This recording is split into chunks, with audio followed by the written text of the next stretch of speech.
Oke, halo Binusian. Kita ketemu lagi di segmen BTS, Bincang Teknologi Santai.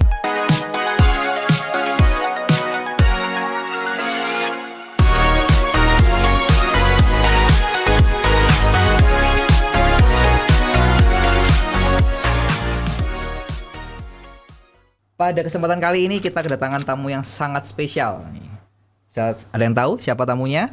Ya, namanya adalah Bapak Nyoman. Nah, mungkin bisa disapa dulu Pak Nyoman. Halo guys, ketemu lagi sama saya. Gak tahu nih, ini kita mau diajak ngobrol sama apa ini sama Pak Gusti. Oke, terima kasih Pak Nyoman sudah datang di segmen BTS ini ya. Ini sebenarnya segmen pertama ya. Dan semoga viral. Amin. Harapannya viral, banyak viewersnya juga gitu. Oke. Nah, pada sesi ini kita akan ngobrolin terkait dengan hal yang mungkin cukup familiar di kita, beberapa orang saja tapi yang familiar. Tapi juga ini menjadi trending topik ya, terutama teknologi terkait dengan cyber security dan sebagainya. Nah, ini nih. Mungkin sebelum lanjut kita coba tanya ke Pak Nyoman ya. Mungkin biar Pak Nyoman itu teman-teman bisa kenal dengan Pak Nyoman lebih dekat. Nah, kita pengen tahu nih Pak Nyoman dari riwayat pendidikan dan sebagainya, mungkin bisa diceritakan Pak Nyoman. Ya, mungkin kalau dari sisi pendidikan ya. Jadi saya dulu di S1-nya di Filkom UB. Kurang lebih di sekitar tahun 2012 itu saya ambil double degree, saya sekolah lagi. Nah, cuma sebelum sekolah itu cukup lama ya Pak Gusti. Jadinya cukup lama saya S1, kurang lebih lamanya S1 itu sekitar 5-6 tahun. Oh. Nah, kenapa kok lama? Ya, karena saya sambil kerja waktu itu. Oh, sambil kerja. Jadi kebetulan di dosen saya itu ngajakin proyekan lah, biasa ya. Kita di sini pun juga pasti dosen ada yang punya riset dan sebagainya. Nah, kebetulan beliau ini punya perusahaan. Nah, kemudian saya freelance lah awalnya. Okay. Tapi kok lama-lama ditarik jadi karyawan. Nah, itu jadinya skripsinya cukup molor. Nah, kemudian di 2012 itu saya lanjutkan double degree di National Sun Yat-sen University di Taiwan. Nah, ini yang agak menarik adalah di belakang kampus saya itu adalah US military base. Nah, ini sangat relate dengan kondisi saat ini ya. Kondisi saat ini. Karena sekarang memang lagi tegang kan Taiwan sama Cina. Oke. Nah, kemudian saya balik di kurang lebih 2016 ya. Nah, di 2017 itu saya ngajar di Filkom itu sendiri. Kurang lebih sekitar 4-5 tahun. Jadi saya mulai gabung di BINUS itu di 2021, pertengahan 2021. Oke. Mantap di ceritanya Pak Nyoman, cerita cukup panjang juga ya, sampai ke Taiwan. Dari Indonesia ke Taiwan, balik ke Indonesia lagi untuk tentunya mengabdi ke bangsa, Pak ya. Betul. Oke, nah kalau dilihat-lihat profilnya Pak Nyoman ini cukup kental sekali dengan kata-kata DevOps gitu. Betul. Nah, mungkin bisa ceritakan sedikit Pak Nyoman, awal mulanya bisa nyemplung ke DevOps itu gimana? Oke, ya terus terang sebenarnya itu enggak sengaja Pak Gusti. Jadi awalnya memang karena ya mungkin ini relate sama teman-teman mahasiswa, di mana bisa jadi karena waktu saya mahasiswa dulu saya merasa saya itu enggak jago ngoding Pak. Nah, karena nggak jago ngoding itu saya kabur. Nah, kaburnya itu ke jaringan komputer, Pak. Nah, Oke. Jadi karena saya merasa nggak kuat ngoding, akhirnya kabur ke jaringan komputer. Nah, ternyata di jaringan komputer ngodingnya lebih berat, Pak. Karena ngodingnya itu harus sampai ke OSI layer. Jadi kita harus mengedit MAC address dan sebagainya. Nah, itu semakin pusing. Jadi maunya menghindari, ternyata malah ketemu lagi. Iya, masuk lebih berat lagi gitu. Mulut harimau. Gimana? Keluar dari mulut harimau ketemu mulut buaya. Ya. Jadi sekalian. Akhirnya nyemplung, Pak ya. Betul. Akhirnya ya sudah mau nggak mau dihadapi. Nah, kemudian ketika balik itu karena basic saya adalah jaringan, otomatis saya juga mempelajari terkait keamanan jaringan. Nah, dari keamanan jaringan itu akhirnya mulai ke seperti keamanan aplikasi dan sebagainya. Sehingga di 2021 itu saya beralih ke industri. Jadi saat itu pekerjaan saya adalah AppSec, jadi Application Security Engineer. Secara spesifik ya, tapi mungkin ya bisa dibilang security engineer gitu aja. Karena yang saya kerjakan itu cukup beragam.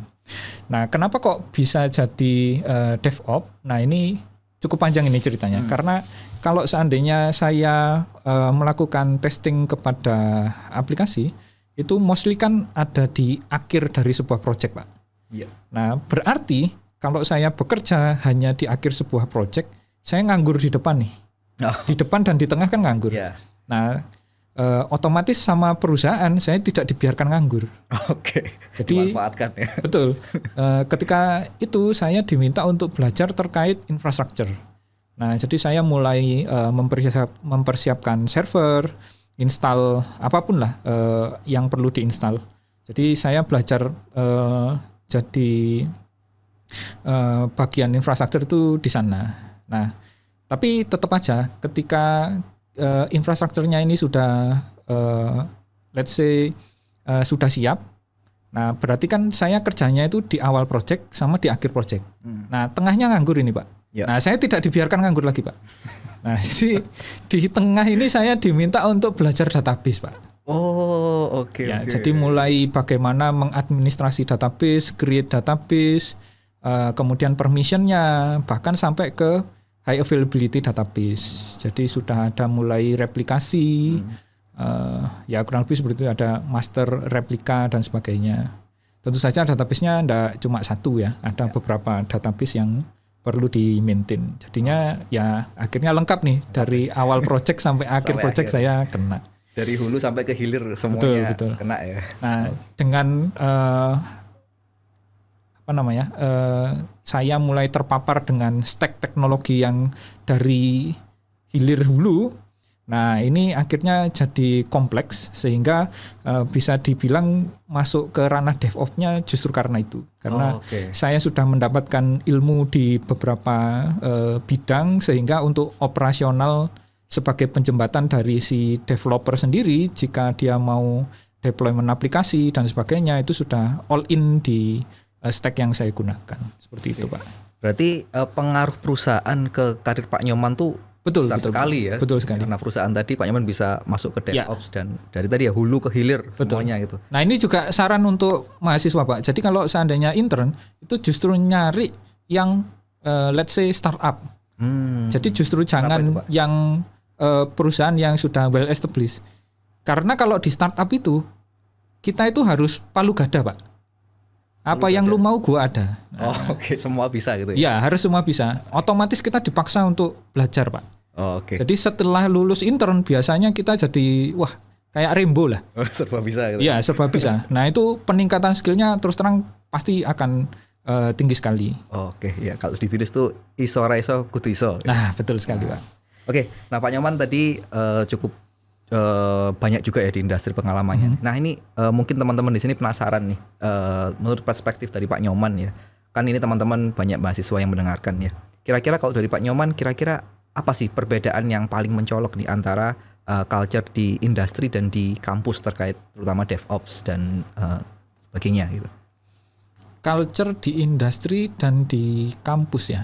Mungkin kalau dari saya yang sangat mencolok adalah kalau di kampus itu kita bebas salah, Pak. Nah, kalau di kantor kita salah dipecat, Pak.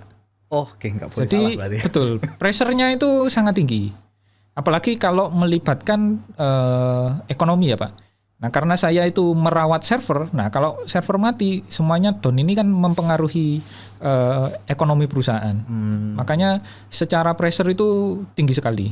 Apakah pernah kejadian? Ya, pasti pernah. Pernah ya? Ya. Nah, bedanya kalau di kampus karena kita itu boleh salah, maka ini sebaiknya sama mahasiswa justru dimanfaatkan, Pak. Jadi habiskan kesalahannya itu justru di kampus. Mumpung ada dosen yang bisa ngajarin, Pak. Karena kalau sudah keluar, lah kita mau belajar sama siapa gitu. Nah, memang waktu itu di pekerjaan industri pertama saya itu saya punya mentor di kantor yang luar biasa sekali, jenius. Jadinya ya tetap bersyukur karena itu. Jadinya ya karirnya bisa terbantu juga karena mentorship itu tadi. Oke. Berarti buat teman-teman mahasiswa ini ya yang lagi sekarang mungkin lagi menyandang status sebagai mahasiswa tadi ya, atau kata Pak Nyoman, dihabis-habiskan dimanfaat di waktu di mahasiswa ini, lakukan kesalahan sebanyak mungkin gitu Betul, ya. betul. Karena kalau sudah di industri tadi kesalahan tadi akan sangat susah untuk ditolerir gitu. Betul. Oke, ya itu ya buat mahasiswa ini. Nah, gini Pak Nyoman. Nah, tadi kan kalau di industri cukup rigid ya, cukup keras juga ya mungkin ya. Ya. Nah, Pak Nyoman mungkin bisa dikisahkan atau diceritakan nggak? Ada nggak pengalaman Pak Nyoman ini mungkin yang di industri melakukan kesalahan gitu, yang untuk berkesan di Pak Nyoman? Wah, sebenarnya kalau melakukan kesalahan cukup banyak ya Pak. Oh, iya. Ya, karena kan ya belajar Yang dari paling kesalahan. berkesan. Ya. Cuma kalau yang paling berkesan itu justru di awal-awal ketika saya nyemplung industri. Karena kebetulan perusahaannya ini adalah provider pulsa. Jadi secara peak waktu saat itu kurang lebih per menit itu ada per detik malah itu ada 40 transaksi Pak. Jadi ya. Sangat deras sekali. Nah di saat peaknya itu, nah itu kebetulan ada update dari software. Ya jadi karena saya mengurusi server, ya tugas saya adalah mengupdate software yang ada di dalamnya. Nah problemnya adalah Itu sendirian Pak? Kebetulan waktu itu sendirian. Karena palu gada itu tadi Pak. Oh iya, palu gada. Ya. Nah saat itu karena saya juga masih let's say baru belajar ya Pak ya. Jadi ini pelajaran yang sangat penting sekali. Waktu itu saya tidak baca changelog Pak. Ternyata di changelognya itu adalah portnya itu berubah. Jadi ketika saya update softwarenya, portnya itu tidak berubah, maka terjadi error. Dan errornya itu tidak kelihatan. Aplikasi ini jalan, tapi datanya tidak masuk. Oke. Jadi kalau seandainya aplikasinya itu tidak jalan, maka kita bisa aware kan Pak. Ya. Aplikasi nggak jalan nih, kita bisa langsung troubleshoot. Nah ini problemnya adalah aplikasinya jalan tapi datanya nggak masuk. Nah sehingga customer itu mulai banyak komplain dari toko-toko pulsa, kelontong dan sebagainya itu banyak komplain, ini kenapa kok nggak jalan? Ternyata ada problem itu tadi. Oh tapi nggak kelihatan ya problemnya ya? Nggak kelihatan. Nah kemudian jadi servernya itu mati itu sekitar 5 jam Pak. Oke. Jadi bayangin aja kalau seandainya rata-rata pembelian pulsa let's say 20.000 lah. Dengan 40 transaksi per detik. Berarti 1 detik ada 20.000 kali 40 kan Pak. Iya. Nah ini 5 jam Pak. Wah dikalikan aja tuh ya. Nah, ya. Lumayan. Nah ini pressure-nya yang luar biasa. Jadi wah itu gimana ya, saya nggak bisa mengungkapkan dengan kata-kata karena yang protes sudah kanan kiri atas bawah muter lah ya. Cuma balik lagi peran mentor Pak. Jadi waktu itu atasan saya itu benar-benar ngekat komunikasi dari klien itu ke saya supaya saya bisa full fokus untuk memperbaiki kesalahan di server ini Pak. Oke. Jadi beliau ini memang karena sudah punya pengalaman yang jam terbangnya cukup banyak, dia sudah tahu apa yang harus dilakukan kalau ada problem. Jadi beliau itu sengaja ngekat saya nggak boleh komunikasi sama pihak luar. Jadi benar-benar saya dikasih waktu dan dia itu nggak yang gimana ngejar-ngejar itu enggak Pak. Iya. Karena memang dia tahu ini tanggung jawab saya dan saya sudah berusaha semaksimal mungkin dan dia percaya saya, jadi saya benar-benar dikasih waktu mungkin ya let's say 1 jam sekali ngecek gimana progresnya seperti itu, jadi nggak sampai yang dikejar-kejar. Nah kurang lebih saat itu total matinya ya dari yang komplain pertama sampai bisa servisnya jalan kembali itu sekitar 5 jam. Oke. Gitu Pak. Berarti itu pada saat itu Pak Nyoman dikasih waktu ya untuk dalam tanda kutip mungkin membenarkan gitu ya. Iya, iya. Yang terjadi kesalahan selama 5 jam tadi gitu. Betul, troubleshoot lah. Oke. Nah, Pak Nyoman, ini kan ada banyak istilah nih ya. Mungkin teman-teman ada yang masih awam ya. Nah, DevOps sendiri itu ada kaitannya nggak sih dengan mungkin masalah yang diceritakan oleh Pak Nyoman tuh di sebelah mananya DevOps itu? Kalau dari masalah sebenarnya ada, tapi sebenarnya yang secara tidak langsung ya, karena sebenarnya infra dan DevOps itu bersinggungan tapi tidak sama persis. Jadi kalau seandainya kesalahan yang tadi itu kan karena saya tidak ngecek changelog-nya dari update-an. Nah, ini tuh tidak berhubungan dengan DevOps-nya. Tapi aplikasi yang terganggu itu berhubungan dengan DevOps-nya. Karena secara hierarkikal ya. Jadi DevOps itu kalau dari flow-nya kalau seandainya kita mendevelop sebuah aplikasi, biasanya kan kalau di zaman sekarang itu sudah pakai repo, Pak. Karena kan kita sudah hidup berkolaborasi kan. Jadi biasanya ditaruh di repo, kita mainnya pakai Git. Nah, kemudian kolaborasinya di repo. Nah, supaya ini bisa langsung jalan di sebuah server, maka kita bikin script otomasi untuk langsung deploy ke server di repo tersebut. Jadi ketika kita ada yang update atau merge ya istilahnya, nah itu nanti dia secara otomatis langsung di-deploy ke server tujuan. Nah inilah penjembatannya itu. Nah sebenarnya secara sederhana itu seperti itu. Nah tapi kalau di DevOps itu ada umumnya ya Pak, itu ada 3 level lah. Yang pertama itu ada dev, kemudian ada staging, kemudian ada production. Nah ini biasanya yang kalau anak IT itu istilahnya itu nanti saya naikkan ke prod. Nah itu di sini Pak. Jadi biasanya testing apa-apa pengembangan itu di level dev. Kemudian kalau di dev ini sudah nggak ada error dan sebagainya, nanti naik ke staging. Nah staging ini area mainnya QA Pak. Jadi QA itu testingnya itu di level staging ini. Nah, di mana level staging ini kalau seandainya mau ditambahin, kita bisa tambahin bumbu security di sana. Kenapa begitu? Karena kalau seandainya teman-teman bikin aplikasi, biasanya kan pakai library yang dari mana kita nggak tahu ya. Betul. Bisa dari manapun. GitHub nah, biasanya ya. Betul. GitHub itu. Biasanya itu kadang ada trojannya, kadang ada library yang nggak bagus lah. Nah, kita bisa tambahkan scanner di sana. Itu di bagian QA tadi itu ya? Ya, di bagian jadi sebelum di deploy kita scan dulu. Oke. Nanti kalau lolos scan di deploy, kalau nggak lolos scan diperbaiki dulu. Oke. Tapi sebelum di scan berarti digunakan terlebih dahulu ya di bagian devnya itu. Bisa sebelum diuji sama QA, bisa paralel. Okay. Karena scanner ini cukup panjang. Karena misalnya kayak INV itu kan tidak boleh bocor ya. Nah biasanya ada encryption dan sebagainya. Nah kita ada tools untuk ngecek INV tersebut ada enggak di sana. Ada yang bocor enggak.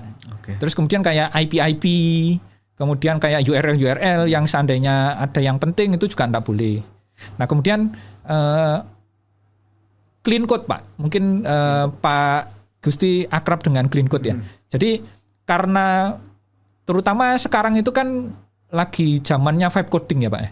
Nah vibe coding itu akhirnya itu banyak dalam tanda petik garbage-nya coding-coding yang harusnya tidak perlu itu ternyata masuk ke sana. Karena kita biasa pakai AI itu. Jadi AI ini kan juga bisa halu ya Pak. Jadi kadang ada coding-coding yang sebenarnya ini bisa dioptimasi tapi jadinya masuk. Nah kita juga bisa bikin software untuk ngetes itu. Nah supaya nanti kita bisa tujuannya adalah refactoring. Jadi tujuan fiturnya itu sama, tapi kita merubah struktur code-nya. Jadi misalnya yang awalnya loop-nya pakai let's say do while, ternyata kalau penggunaan memori sama CPU-nya itu lebih bagus pakai for, misalnya seperti itu. Nah itu nanti bisa di refactoring di sana. Jadi sebenarnya DevOps ini cukup perannya itu di sebelah sananya dari sisi koreksi gitu ya. Betul. Oke. Nah, jadi si QA itu di samping dia testing manual, nah kita juga ada tools untuk menyiapkan itu semua. Oke, itu cukup seperti itu. Banyak istilah-istilah ya, terutama dari Pak Nyoman ini kan industri banget itu. Nah, ngomongin istilah-istilah tadi nih Pak Nyoman. Ya. Kalau di kampus kan kita mungkin istilahnya cukup sederhana itu ya, kayak coding, algoritma gitu. Sedangkan kalau di industri tadi ada beberapa istilah ya. Kayak misalkan contohnya ada CI/CD pipeline, betul. Terus lalu ada infrastructure as code, betul. Terus ada containerize ya. Dan sebagainya itu, ada Docker dan sebagainya. Dan itu mungkin di kampus jarang di mention gitu. Betul. Nah, Menurut Pak Nyoman nih ya, kalau misalkan teman-teman mahasiswa nanti itu pengen memperdalam di DevOps gitu, ini dari skill-skill tadi, dari beberapa istilah-istilah tadi itu mana yang paling urgent untuk dipelajari lebih dahulu? Oke. Ini bisa dibilang untuk level beginner ya Pak? Beginner dulu. Oke. Kalau beginner itu menurut saya yang worth it untuk diinvest itu adalah kontainerisasi. Kontainerisasi. Ya, karena sekarang itu Docker gitu ya. Betul. Sudah mulai abstrak, Pak. Jadi abstrak ini dalam artian aplikasinya itu mau dideploy di server mana aja harus bisa jalan. Oh, oke. Salah satu obatnya ya kontainerisasi. Nggak peduli environment-nya ya. Betul. Dimanapun jalan gitu. Betul. Jadi kita tinggal bikin aplikasinya menjadi kontainer, ditaruh di image registry, nanti si server akan nge-download langsung jalan. Oke. Jadi menurut saya skill yang paling dasar untuk beginner itu harus bisa mengubah aplikasi yang dikembangkan itu menjadi containerized lah, kurang lebih. Oke, berarti mahasiswa nanti bisa fokus belajar di awal ya, itu di bagian containerized tadi ya. Iya. Docker, ada apa lagi selain Docker ya? Kubernetes ya? Kalau orkestrator ya, cuma Orkestrator juga. orkestrator itu salah satu contohnya ada Kubernetes, Nomad, ada Podman dan banyak ya. Cuma mungkin sebagai dasar ya minimal harus mengubah menjadi kontainer, nanti bisa pakai Docker Run aja enggak masalah. Karena basicnya kan memang itu. Oke. Nah, kalau Pak Nyoman nih, kalau kita kembali ke profilnya Pak Nyoman, selain DevOps, Pak Nyoman juga cukup terkenal di bidang cyber security. Nah, kalau dulu mungkin kita kenalnya network security. Gitu ya. Betul, betul. Nah, sekarang ini kalau dari teknologi yang sudah disebutkan oleh Pak Nyoman, itu apakah masih relevan nggak network security ini? Kalau network security sebenarnya sekarang jadi kurang relevan. Kenapa? Karena skopnya terlalu kecil. Jadi security sebenarnya kalau kita artikan itu adalah menjaga inflow ekonomi dari perusahaan tempat kita bekerja, Pak. Nah, apa aja yang harus kita jaga, bisa aja servernya nggak boleh down, itu sudah masuk cyber security. Karena cyber security itu attack-nya bisa aja dengan mematikan listrik. Oh iya.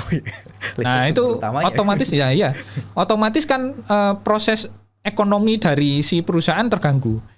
Okay. Jadi spionase dan sebagainya itu sampai ke level hardware, bisa mengganggu listriknya. Jadi nggak cuma hanya semacam virus dan sebagainya, enggak.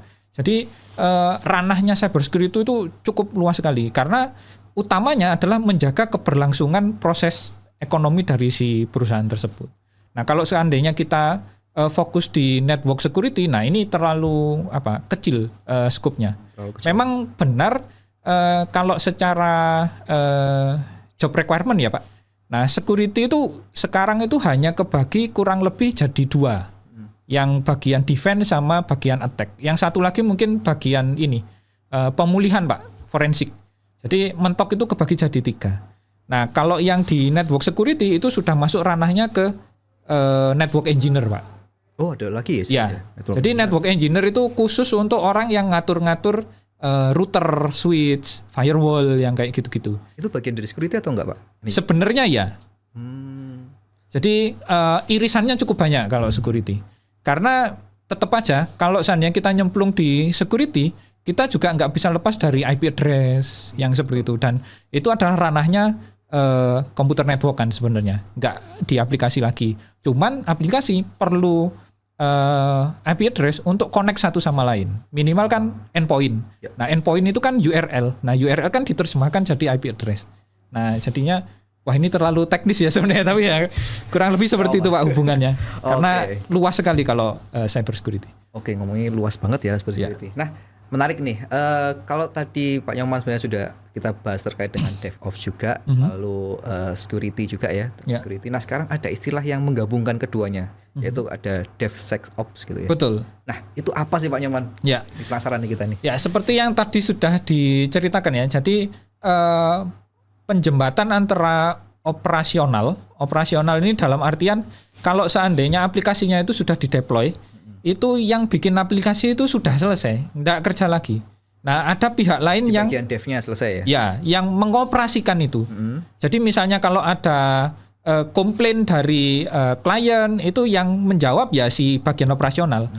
Mungkin kalau sekarang ada CS-nya lah. Oke. Jadi biasanya ada operasional itu ya termasuk si CS-nya ini.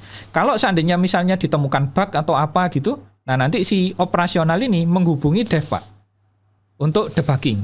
Oke. Nah baru deployment-nya itu ngubungi si DevOps ini sebagai penjembatan. Oke. Nah sec-nya itu di mana? Nah seperti yang tadi saya ceritakan bahwa kita itu bisa melakukan scanning di antara ini supaya waktu deployment itu tidak terlalu banyak bug-bug yang let's say belum terpatch. Entah itu ada library yang nggak oke, kemudian ada leaks lah, PII terutama. Kemudian ya info-info lah, misalnya kayak data nasabah dan sebagainya itu biar nggak bocor keluar itu kita bisa pakai scanner dan sebagainya.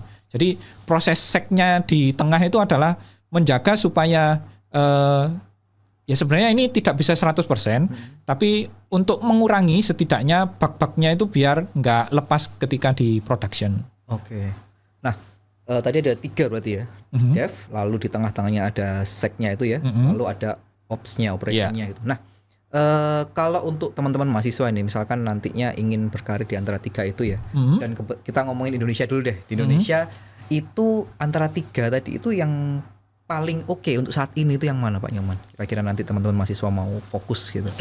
Kalau mau milih ya, antara developer, kemudian ada security, sama ada operasional. Untuk saat ini secara demand itu memang lebih banyaknya itu di developer Pak. Oke. Tapi yang ada di sana itu juga banyak sekali. Jadi kalau kita bandingkan antara permintaan ya supply dengan demand itu perbandingannya sudah padat. Jadi let's say misalnya iya saingannya sikut-sikutan banget. Nah, kalau seandainya mau yang kansnya itu cukup besar, itu justru di cyber security dan DevOps secara keseluruhan. Itu di Indonesia atau mungkin di global? Sebenarnya ini karena Indonesia itu cerminan global di beberapa tahun sebelumnya. Oh gitu. Ya, karena kan Indonesia ini lebih telat ya. Agak telat ya. Ya. Jadi sebenarnya di global itu tren ini masih seperti itu kebutuhannya. Cuman kalau yang di level dunia itu sekarang itu sudah mulai ada kayak plotting gitu Pak. Jadi kayak misalnya developer untuk aplikasi itu banyak rata-rata orang India. Oh. Tapi kalau untuk operasional itu banyak orang Indo. Gitu ya. Ya, jadi kayak sekarang sudah mulai dapat apa ya? Momentumnya porsi yang pas gitu ya. Semacam kayak itu kan bawaan dari diri ya Pak ya. Karena security dan sebagainya itu kan habit.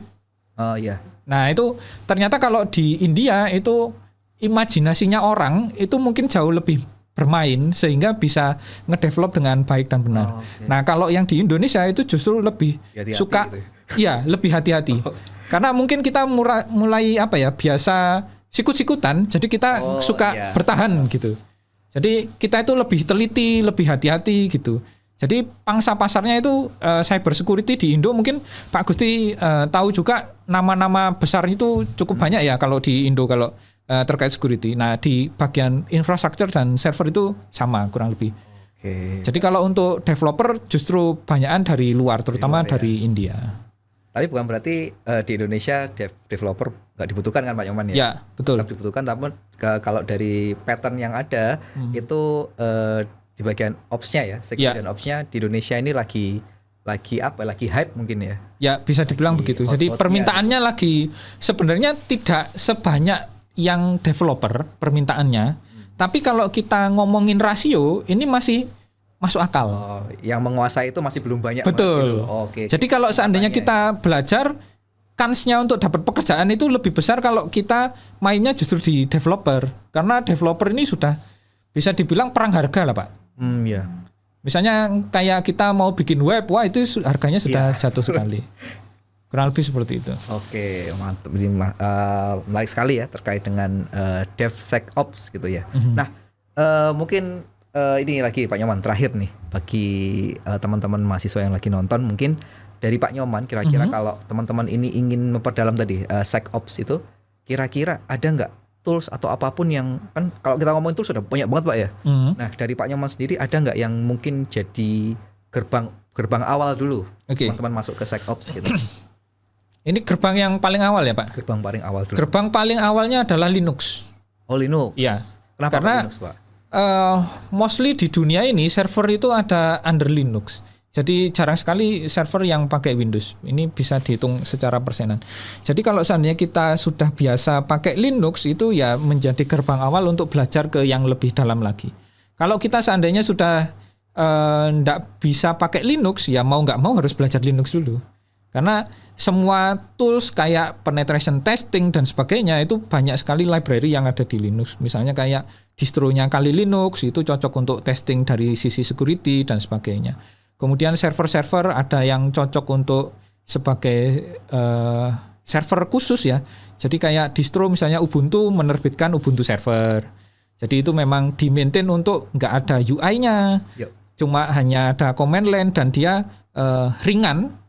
Karena ya memang diperuntukkan untuk server. Jadi saya kira gerbang utama yang pertama kalau mau belajar terkait bahkan sebenarnya kalau kita main di sebagai developer ya, developer ini kan juga tetap harus ngedeploy aplikasinya ya Pak ya.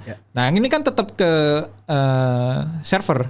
Nah mau nggak mau ya tetap berhubungan sama Linux juga karena servernya Linux gitu. Oke, ujung-ujungnya Linux lagi, Linux lagi gitu. Hati-hatilah teman-teman ya.